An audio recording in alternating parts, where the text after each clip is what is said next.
पूरा न्यूज को गंभीरता पूर्वक देखेंगे बारीकी से। जी नमस्कार, मैं जलेश्वर कुमार यादव JKY की आवाज़ चैनल की ओर से हम प्रस्तुत कर रहे हैं सीतामढ़ी के एक वैसे शख्स जो पटना हाई कोर्ट के अधिवक्ता हैं और उनका अपना एक पार्टी पब्लिक कल्याण के लिए उन्होंने जो खोला है उस पार्टी का नाम है प्रबल भारत पार्टी। तो आज हम उन अधिवक्ता दिलीप कुमार मिश्रा जी से आप समस्त श्रोता बंधुओं को मिलाने जा रहे हैं जो उन्होंने जो अपनी पार्टी का जो स्थापना किए हैं, उस पार्टी को क्यों स्थापना किए हैं बिहार में, क्या है उनका मंशा, उनके पार्टी के अंतर्गत क्या हमारे क्षेत्र के जनता को क्या क्या लाभ मिल सकता है, आज हम जानेंगे अधिवक्ता दिलीप कुमार मिश्रा जी से। तो सबसे पहले जितने भी हमारे चैनल के श्रोता बंधुओं हमारी आवाज़ को और मिश्रा जी के आवाज़ को जो सुनेंगे उन सभी को तहे दिल से इस चैनल पर हार्दिक अभिनंदन व वंदन करते हुए नमस्कार करते हैं। तो मिश्रा जी, दिलीप कुमार मिश्रा जी, हम आपसे जानेंगे आप अपना पूरा नाम बताएंगे। मैं दिलीप कुमार मिश्रा। दिलीप कुमार मिश्रा जी, आपने जो अपना पार्टी खोला है उस पार्टी का नाम है प्रबल भारत पार्टी, वो क्यों खोले हैं, क्या उद्देश्य हैं, प्रमुखता से समस्त बिहार वासियों को बताएंगे। संपूर्ण बिहार वासियों को प्रबल भारत पार्टी की ओर से अभिवादन। प्रबल भारत पार्टी के गठन का मेरा मकसद एक डेमोक्रेटिक, एक प्रजातांत्रिक पार्टी को देश में खड़ा करना है। आज जो हमारे देश में पॉलिटिकल पार्टीज़ हैं उसमें आंतरिक लोकतंत्र नहीं है, शोलमैन पार्टी हो गया। बड़ी बड़ी राष्ट्रीय पार्टियां भी जो हैं उनमें आंतरिक जो पदाधिकारियों का इलेक्शन होता है वह इलेक्शन नहीं कहे, उनका सिलेक्शन होता है। तो हमारा प्रयास ये है कि देश में एक ऐसा राजनीतिक दल हो जो उसके सारे पदाधिकारी निर्वाचन से आए और लोकतांत्रिक प्रक्रियाओं से आए और व्यक्तिवाद की पार्टी न हो। एक व्यक्ति हमेशा उस पार्टी का अध्यक्ष, उस पार्टी का चेयरमैन, उस पार्टी का राष्ट्रीय अध्यक्ष बना हुआ नहीं रह सके। इसलिए हम चाहते हैं कि देश में लोकतांत्रिक संस्थाओं का विकास हो और पॉलिटिकल पार्टी अपने आप में एक जनतांत्रिक ढांचा में हो और उसके सभी पदाधिकारियों का निर्वाचन लोकतांत्रिक प्रक्रियाओं से हो। सर बताएंगे, आप जो पार्टी का जो स्थापना आप किए हैं तो जनता को आपके पार्टी से क्या लाभ मिलेगा उसके बारे में आप डीपली बताएंगे। देश में जब पॉलिटिकल पार्टी जो हैं, राष्ट्रीय या राज्य की मान्यता प्राप्त पार्टियां या अमान्यता प्राप्त पार्टियां, वो डेमोक्रेटिक नहीं है। इससे हो ये रहा है कि एक पॉलिटिकल पार्टी का एक व्यक्ति खुद चेयरमैन है, उसका अध्यक्ष है। चुनाव के समय संगठन में काम करने वाले लोगों को तरजीह नहीं दी जाती है और पैसे के आधार पर, धनबल के आधार पर जिनके पास आर्थिक शक्ति होती है उनको उम्मीदवार बनाया जाता है। उम्मीदवार भी जो चुनाव जीतते हैं, विधानसभा के सदस्य हो जाते हैं, लोकसभा के सदस्य हो जाते हैं, वो अगले चुनाव तक अपने टिकट न मिलने की संभावना को देखते हुए दल बदल कर लेते हैं। लेकिन मतलब साफ है कि देश में व्यक्तिवाद का शासन है, किसी पॉलिटिकल पार्टी का शासन नहीं है और जनतांत्रिक पॉलिटिकल पार्टी नहीं है। तो जब देश में एक पॉलिटिकल पार्टी जनतांत्रिक होगा, उसका स्ट्रक्चर लोकतांत्रिक होगा और लोकतांत्रिक प्रक्रिया से चुने गए लोग विधायक होंगे, MP होंगे, तो निश्चित रूप से देश में समानता आएगी और सभी का विकास होगा। जी सर, आपके पार्टी का मुद्दा क्या है, यानी जनता को हमारा मुद्दा होता है ना, मुद्दा हमारा मैं जानना विश्वास, चाहता हूं, मुद्दा क्या है, हमारा विश्वास, किस मुद्दा पर आप चुनाव लड़ने के लिए चले हैं बिहार में। हम आपको बता रहे हैं कि हमारा उद्देश्य है हमारी पार्टी का लक्ष्य है राष्ट्रवाद। अब राष्ट्रवाद का मतलब ये नहीं है कि धर्म विशेष की पैरोकारी करना। राष्ट्रीय जो संस्कृति है, सभ्यता है, उसको अक्षुण्ण रखना, देश को संविधान के अनुरूप चलाना, देश की सारी संस्थाओं को कॉन्स्टिट्यूशन के हिसाब से बनाना और देश की जो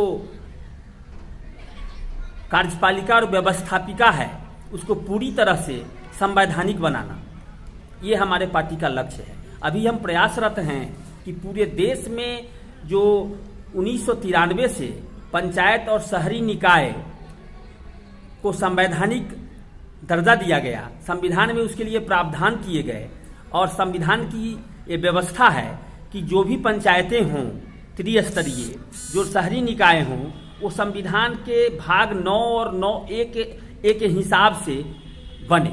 लेकिन हमारे देश में कोई भी राज्य ऐसा नहीं है जो पंचायतों के मामले में संविधान के भाग 9 का अनुपालन किया हो।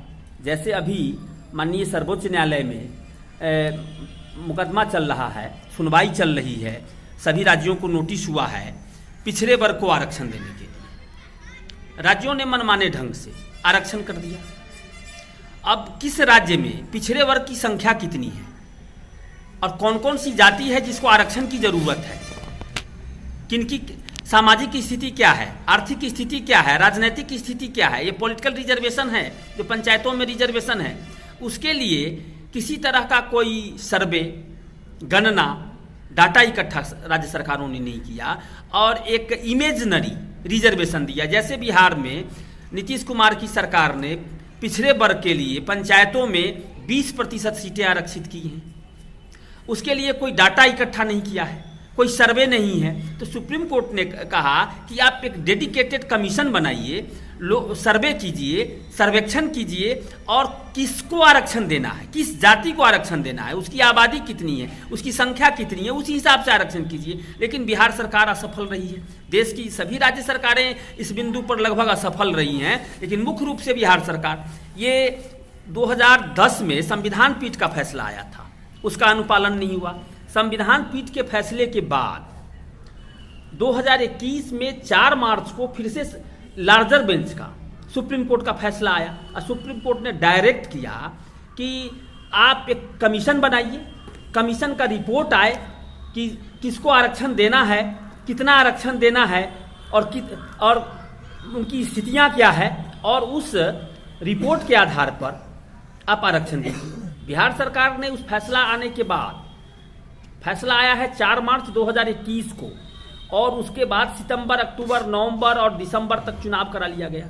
हमने राज्य निर्वाचन आयोग बिहार को मेल से ऑब्जेक्ट किया कि आप प्रमुख का और जिला परिषद के अध्यक्ष का चुनाव नहीं कराइए जो सीटें आरक्षित हैं पिछड़ा वर्ग के लिए, क्योंकि ये सुप्रीम कोर्ट के डिसीजन से असंवैधानिक हो चुका है, अवैध है। और हम राज्य निर्वाचन आयोग को पत्र लिखने जा रहे हैं और उससे मांग कर रहे हैं कि प्रमुख और जिला परिषद के अध्यक्ष का जो सीट आरक्षित है पिछड़े वर्ग के लिए, उसकी सूची दीजिए। हम सुप्रीम कोर्ट में इस मामला को उठाएंगे कि प्रबल भारत पार्टी ने ऑब्जेक्ट किया था कि प्रमुख का, उपप्रमुख और जिला परिषद के अध्यक्ष का चुनाव रोक दीजिए, उसको सामान्य सीट के लिए की तरह चुनाव कराइए। उसके बावजूद राज्य निर्वाचन आयोग बिहार ने चुनाव कराया है। हम उसकी वैधता को चुनौती देने के लिए आगे बढ़ रहे हैं। उसी तरह से बिहार का पूरा चुनाव पंचायतों का, चाहे वो ग्राम पंचायत के सदस्य का हो, पंच का हो, सरपंच का हो, मुखिया का हो, पंचायत समिति के सदस्य का हो, जिला परिषद, सबका सब सुप्रीम कोर्ट के डिसीजन से असंवैधानिक है, अवैध है और शून्य है, और सारे इलेक्शन को रद्द होना चाहिए, नए सिरे से इलेक्शन होना चाहिए। जी, तो आज हम एक चीज़ और जानेंगे। आपका जो प्रबल भारत पार्टी जो है उसकी स्थापना कब हुई, डेट बताएंगे? प्रबल भारत पार्टी की स्थापना हुआ था 23 फरवरी 2019 को, और पार्टी का registration election commission of India ने 26 नवंबर 2019 को किया, जिसका निबंधन का प्रमाण पत्र पार्टी के रजिस्टर्ड ऑफिस में के लिए जारी किया गया, जो 12 दिसंबर 2019 को जारी किया था।